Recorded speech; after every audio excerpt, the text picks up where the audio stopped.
Hello, hello, hello, and welcome to the College of Creation. My name is Dan. And my name is Michael. And we are Dungeons & Dragons DMs who love to homebrew items, spells, creatures, and features for D&D. And this is a show where every week we make brand new homebrew content based on prompts that we get from our listeners. We've made so many things. Last week, we made subclasses for the Ranger inspired by holidays. Michael made a Father's Day Ranger, and I made a Lunar New Year Ranger. It was delightful.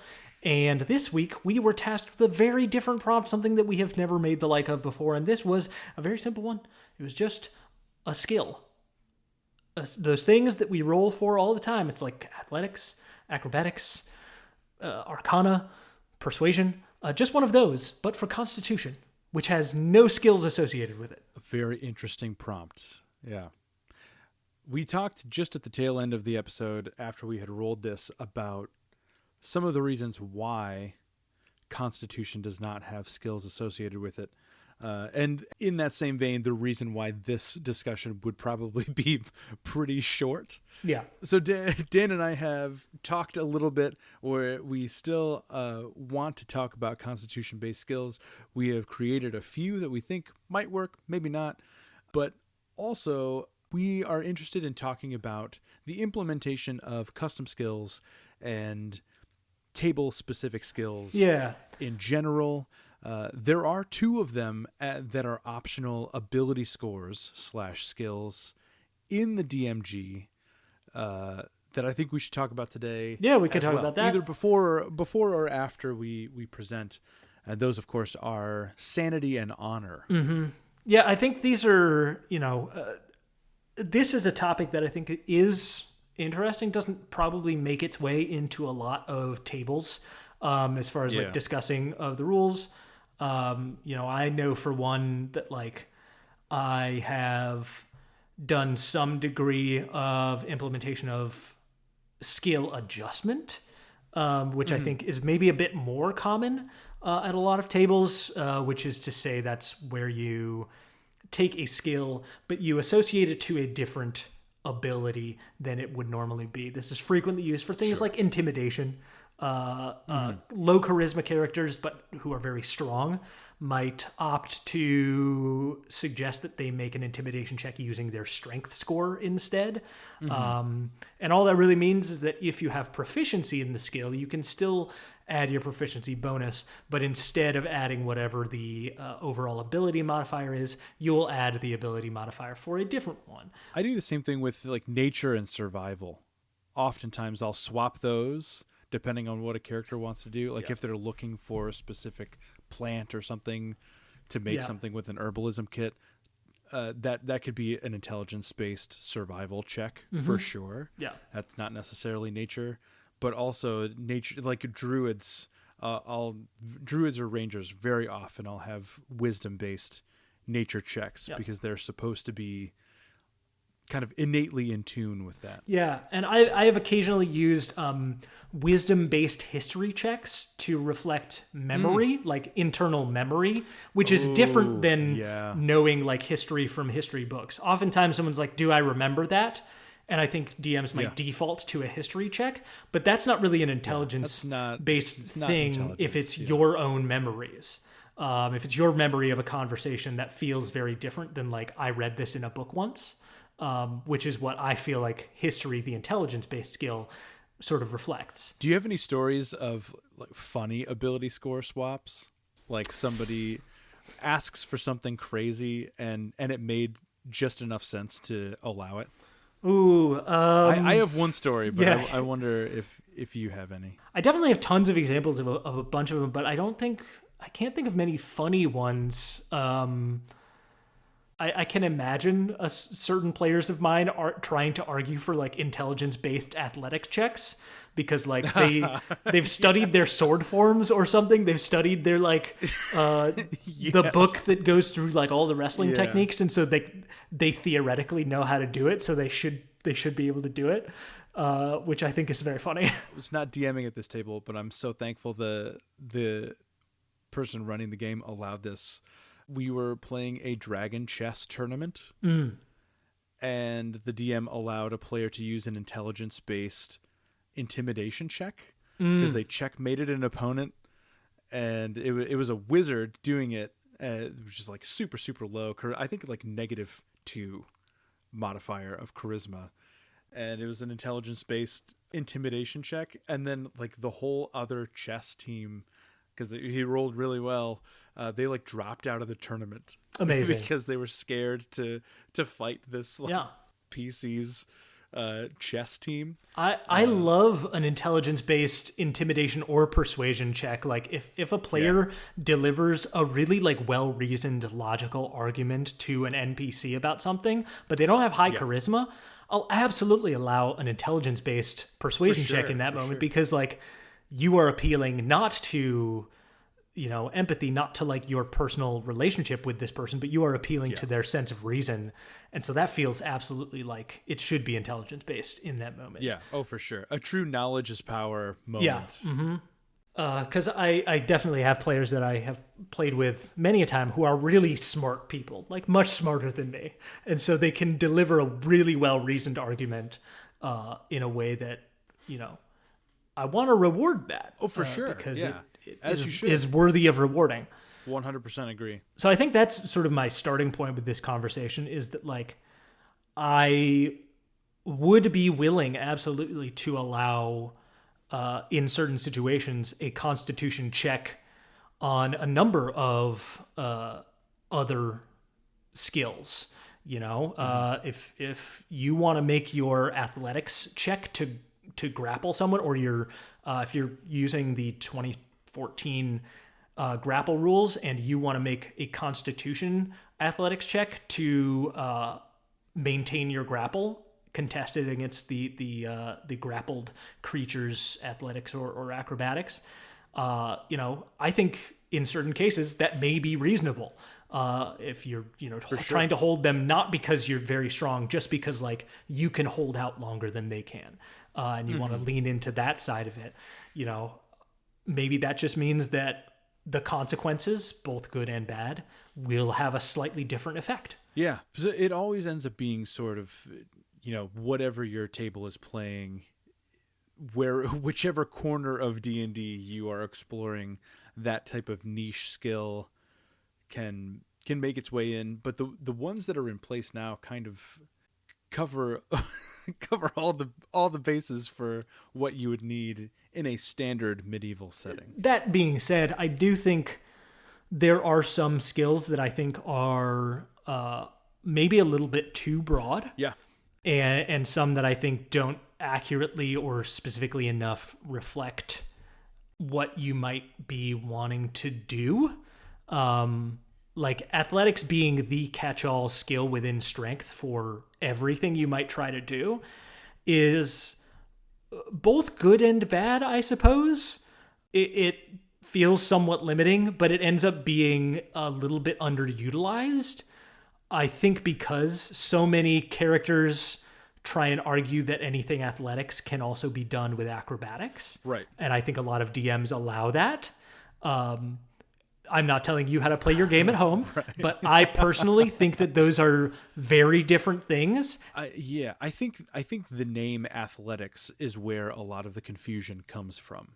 I think athletics and acrobatics are very similar. Like they're very close to being like quasi synonyms depending on application.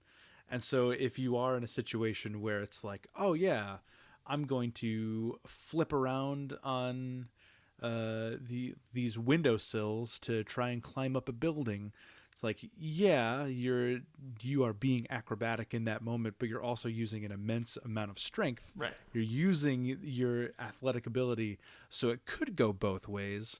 But if you're like pushing a boulder, that's also athletic ability, right, and decidedly strength. It's very different, not dexterity. Yes. Yeah, and I think that's maybe where we get into a little bit of trouble is just in the taxonomy of some of these things. Yeah. Because a thing that I thought about a lot while just thinking about this prompt and how I kind of wanted to discuss and address it was the idea of other games, and I think that this is where it really behooves us as game masters, as players, as creators to broaden our experience of games. Is that I look at my one of my favorite other games, Fantasy Age, and the display of skills in that game, which obviously the actual checks that you're making, the types of rolls you're making are very different. But there are a number of ability focuses, basically, is how this works. And there's a ton of them. It is structured a little bit different, but strength has a wide variety of things. And I would classify a lot of the stuff that we in D&D classify under athletics under what they call might, which might is specifically described here as performing feats of raw power, such as lifting or holding up heavy objects. Like that is a much clearer and more precise word, I think, for athletics. Much better. And then they also have further a climbing skill. You're not going to get away with using athletics to climb if climbing is a skill, right? But if it's vague enough that it's like, well, it's athletics, but like athletics just means physical prowess, and physical prowess can be, it can be like heavy, large muscles and the ability to lift, but it can also be, you know, quickness and agility. It can also be, you know, your ability to just have stamina. And again, that's where Fantasy Age comes in. Stamina is a focus within the Constitution ability. So stamina is a whole different thing. And then within dexterity, there is also acrobatics, which is gymnastics, and it is described as such. And so all of these things are a little bit more precise in that system. And I think that helps me as a DM in D&D talk about them.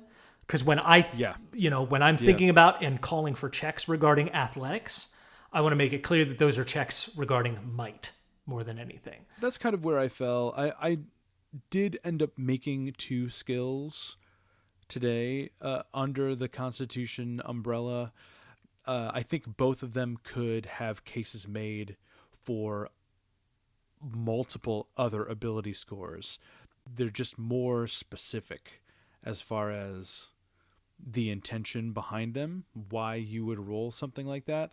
I think one of them is really stepping on Constitution saving throws, and that I think was my biggest hurdle this week, getting past the reactive nature of Constitution as a whole, where it's like you get hit, and as a reaction, your bodily constitution either is greatly affected by that hit or not, and it's all very, it's not proactive 99% of the time.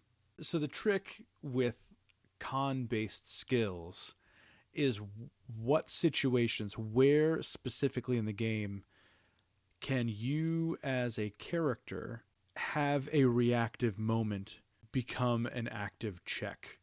And that window is so narrow. Yeah. I only came up with 2. Yeah, it's so narrow. So I am interested to see what notes you have on this. Yeah. I have very, very few.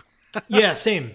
And we'll put these definitely on the Patreon, just so you can at the very least kind of look through our process and some of the core ideas of what we sort of thought about regarding this. But I came up with this idea of alternative abilities, just basically leaning into that idea of specificity. And I think there's, in certain cases, I think depending on your table, I came up with a number of examples of ways in which I think you can be a bit more precise with the skills that you use.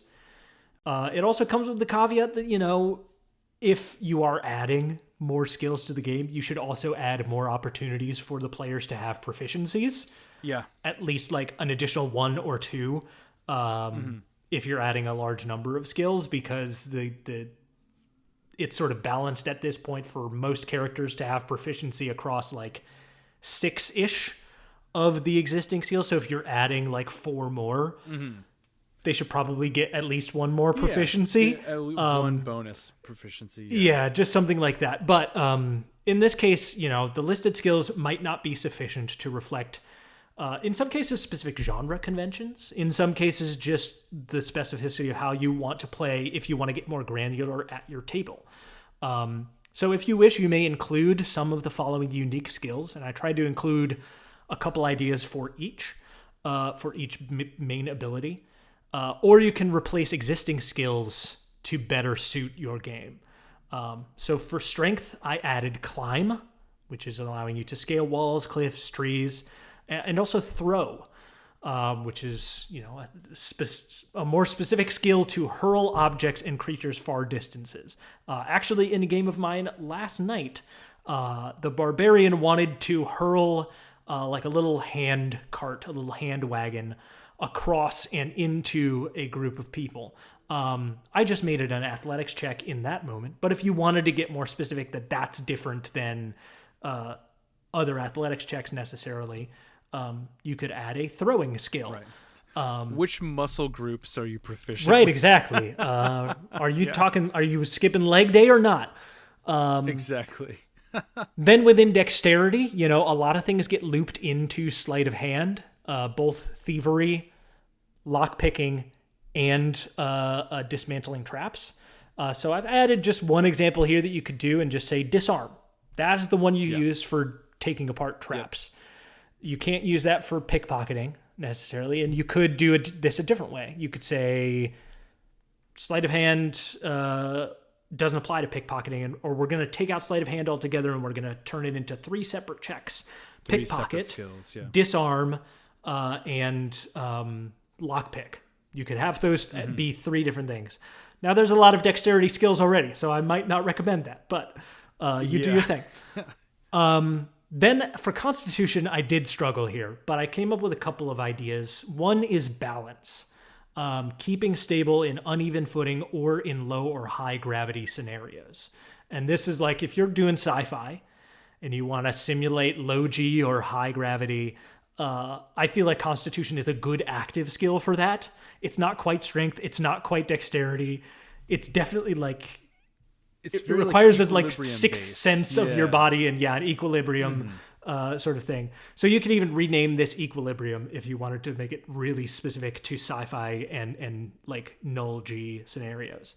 And then also heavy labor, which is arguably like endurance to a degree, and you could rename it endurance, but this is sort of working on a strenuous task over a prolonged period of time. I usually make this just an athletics check, or I make it a series of athletics checks and Constitution saves. I don't know. I think there's an argument that could be made either way. Labor or endurance can be a passive thing, but it also rides that line on reactive. Intelligence, technology is a very common one that gets substituted in for modern and future settings. And then I added strategy here for strategy games of wits, or other tests of wits. If you're thinking military strategy, that would be, outthinking your opponents in tests of wits or skill. There's not really anything for that in the game. And so maybe that's one of the ones that I think most clearly is a gap that could really well be suited to certain tables. I added memory as a difference from history itself within the wisdom section, remembering key events or people from your past specifically. And then also self-discipline, which... This is really interesting. I think of as perhaps a potential counterpoint to persuasion, intimidation checks, etc.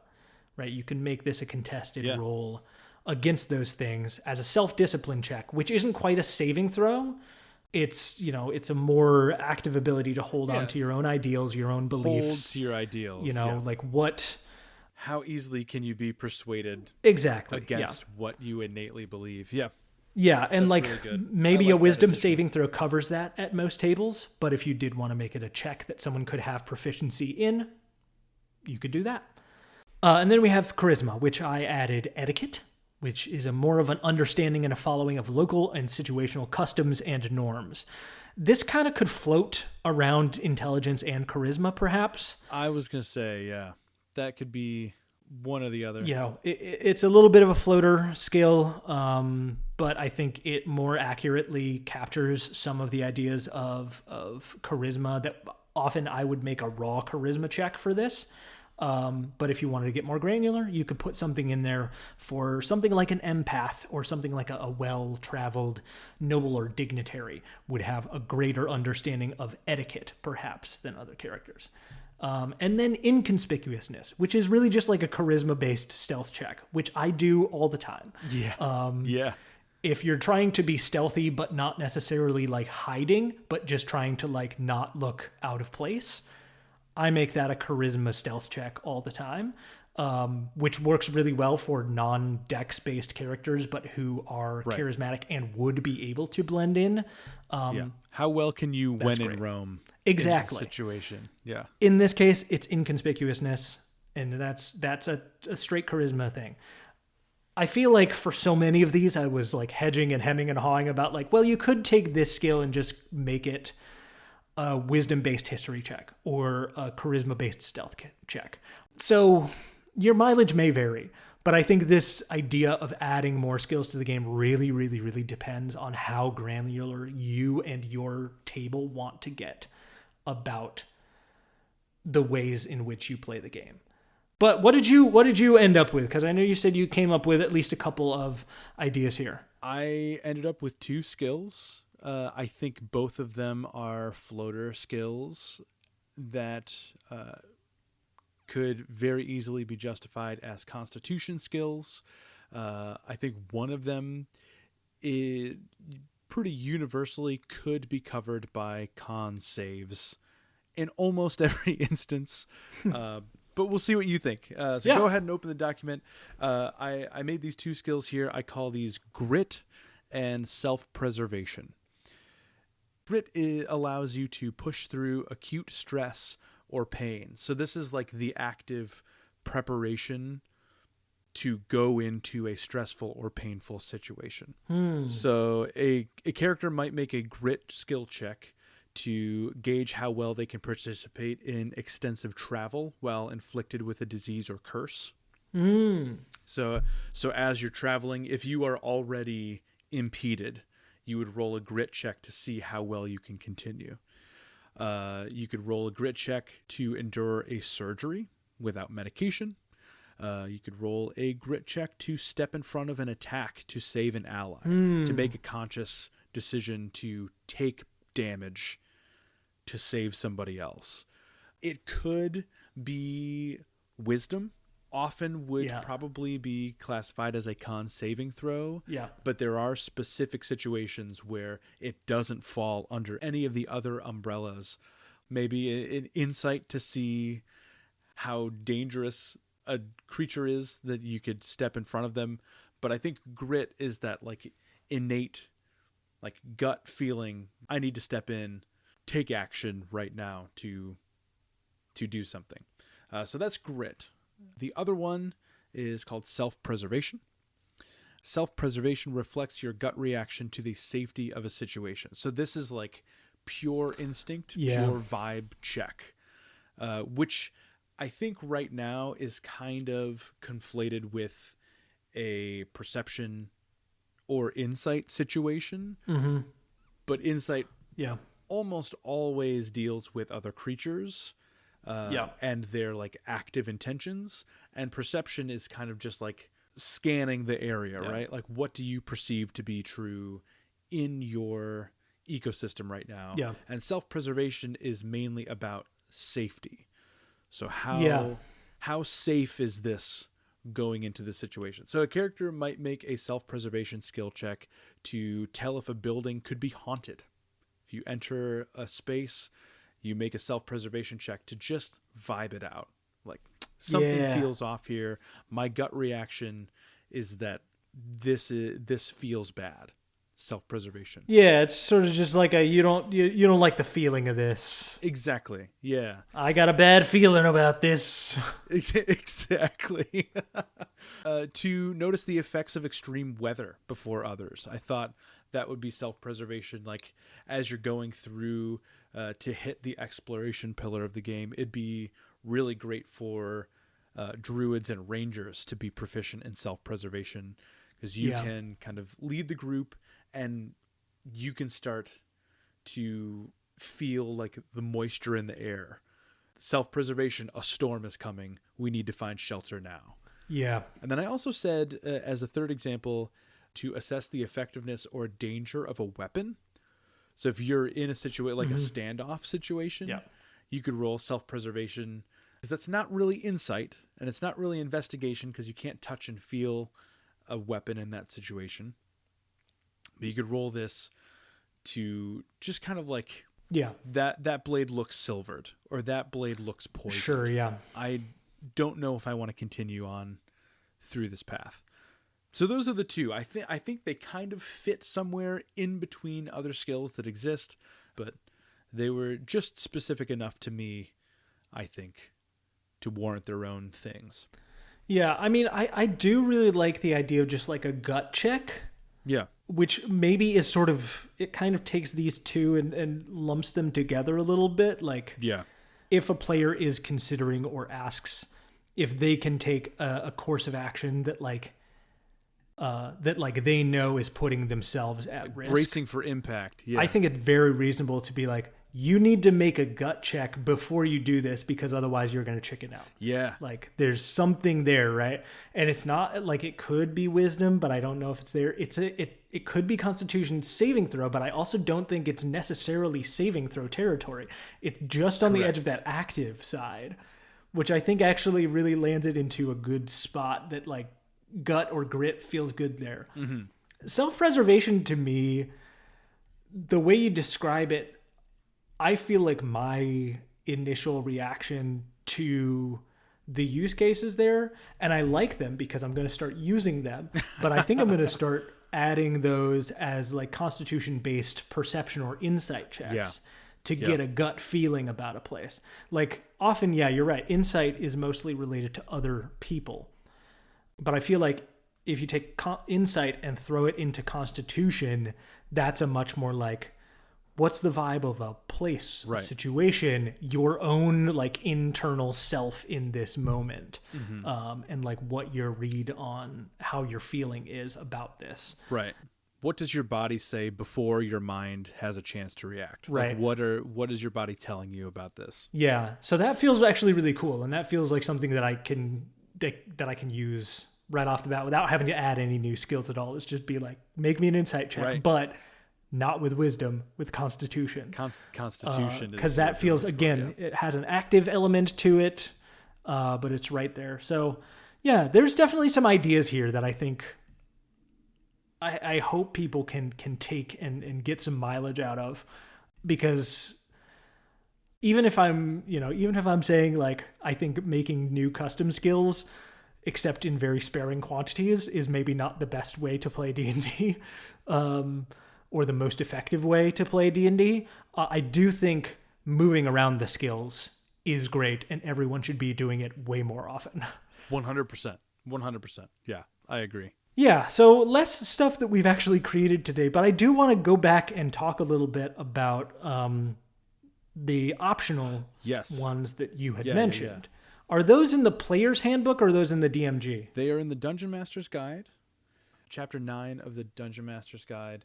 They are pitched as new ability scores. So they're not necessarily checks. They're not skills. They're full umbrellas to themselves. But it is the honor score and the sanity score, which I think are both really interesting, and they cover portions of character complexity that the other 6 don't. Where my buy-in kind of falls off with honor and sanity is if you have a party where some characters want to use them and other characters don't, where it applies to some and not to others.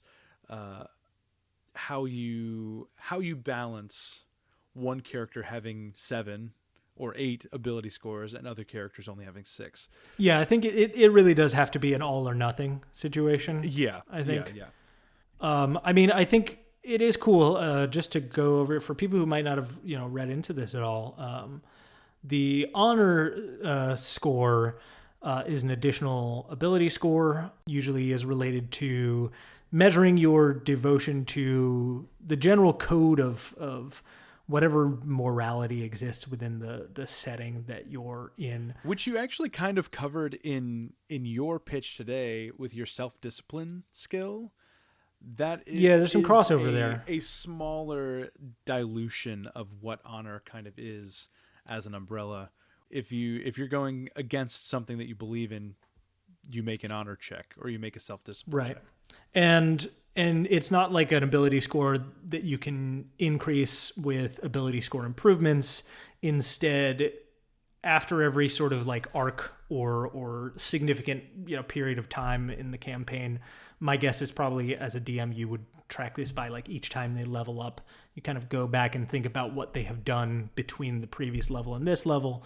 And honor checks can be used in social situations much as charisma would, when a character's understanding of a code of conduct is the most defining factor in the way a social interaction will play out. So they give examples here for like, you can use this check when someone is unsure how to act with honor. If they're surrendering while trying to save face, trying to determine someone else's honor score, trying to use proper etiquette in a delicate social situation, or using your honor or dishonorable reputation to influence someone else's actions. And then honor saving throws can also be used to try and avoid unpleasant social situations or etiquette situations, resisting the urge to react poorly when goaded into a potential act that would undermine your honor, or recognizing other actions where other people are acting outside of an honorable way. Which, I think this could be a cool thing if you're specifically telling a story where the party is like part of a noble or honorable organization. And you're playing really tightly within the boundaries of a more political story, perhaps a more like complex Game of Thronesian kind of like, lots of machinations, lots of people going on, and lots of different ideals at play and butting against each other, so that you really have to play with, well, can we get everything we want while also still acting honorably, or should we prioritize acting honorably? And then you really have that fun interplay from a story standpoint. I don't think this works for every campaign, certainly.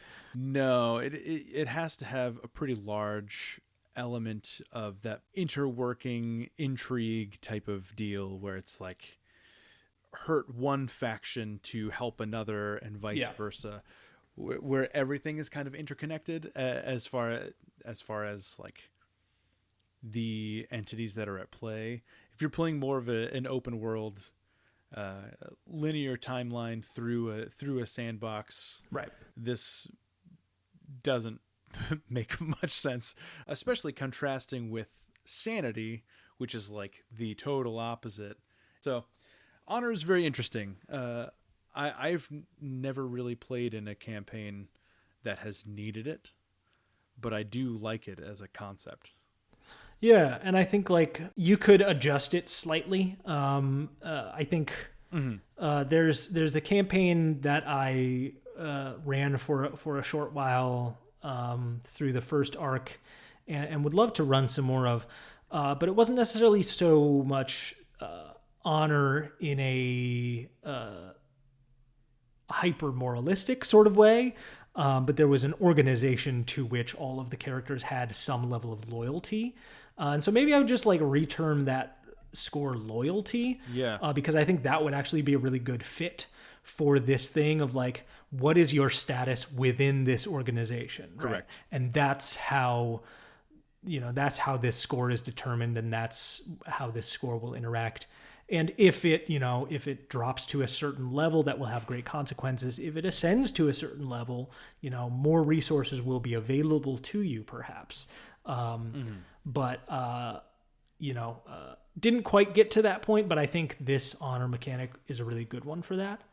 On the flip side of that, there's Sanity, which you can't necessarily raise or lower it on your own, I don't think. It doesn't explicitly say that, but that's how I would run it. I feel like it'd be very strange to take 2 sanity points as your ASIs. Well, and I think sanity has an interesting thing. So the idea is, obviously, if you were playing with a lot of things from the astral plane, a lot of aberrations, sanity could be a really fun thing to play with. You can call for sanity checks to decipher text written in alien languages that are inconceivable to mortal minds, or comprehending a piece of alien magic foreign to all normal understanding of magic. You can call for saving throws on that.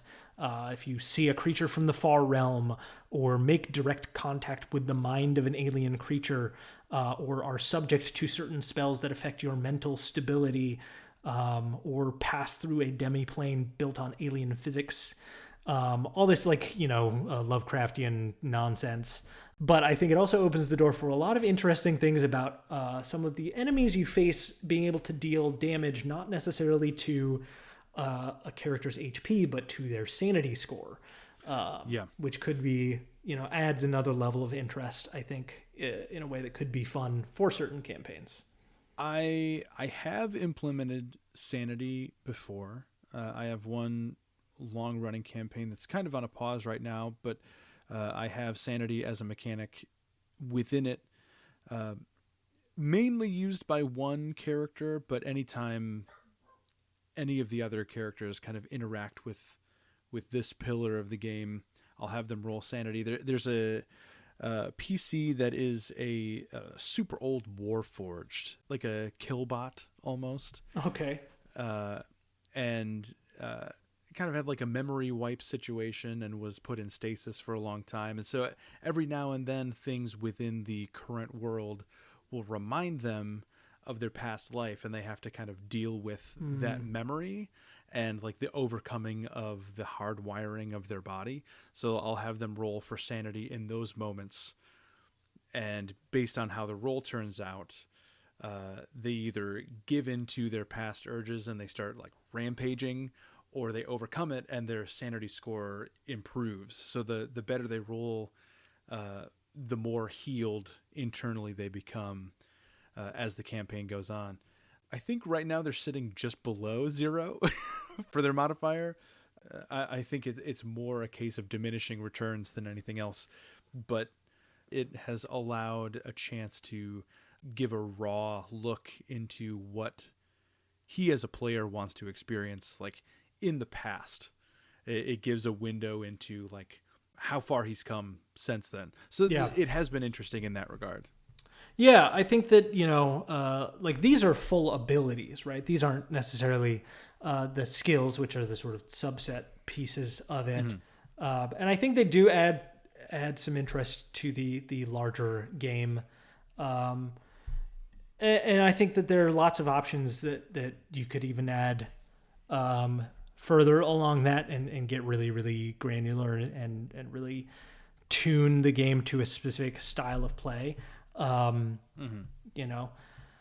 what it is, I guess my biggest takeaway from this episode for myself and for everyone else is playing around with the existing skills is, for me, gonna give you a lot more mileage than trying to come up with a new specific skill for every single minor thing that you want to try and do. Yeah. That's sort of a never-ending task, I think, to try and come up with a specific thing. Now, is that to say never do it? No. But if you're starting to get super, super granular with trying to figure out, I need a new skill for this specific thing and I can't fit it into anything else, consider playing a different game that has maybe a bit more granularity and a little more precision to the skills that it's using. Or find some ways to improvise the skills that are there and think about them in a new way, perhaps. 100%. A nice little chat there, Michael. I really appreciate your thoughts on this matter in general. It's cool. I think it's interesting. 100% agree. Shift the ability scores around underneath the skills. I think that is clearly the way to go, especially for new DMs. No need to implement honor. Yeah, especially if you're new. Sanity, or try and make anything crunchier than it needs to be if you're playing D&D. Always a good thought experiment, though, to come up with new stuff for different parts of the game than we normally work with. Yeah, absolutely. Thought experiments are fun, even if you never really do anything with them. Right. Well, I think it is time to roll for whatever our next prompt will be. I rolled last time, so go ahead and roll whenever you're ready. I have our big list of homebrew prompts, our D20 table here. Prompts we get from our listeners, from our friends, from across the internet, or from each other. We can always use more. So if you'd like to give us a prompt, if you liked what you heard today, if you liked listening to our past episodes, please get a hold of us. You can send us an email at collegeofcreationpod@gmail.com, or you can hit us up on Patreon. Same handle. Dan, what are we going to make next week? Let's find out. Ooh, that is a 10. A 10 is an item. Ooh, okay. 10 is a mirror with a stat absorbing ability. Interesting.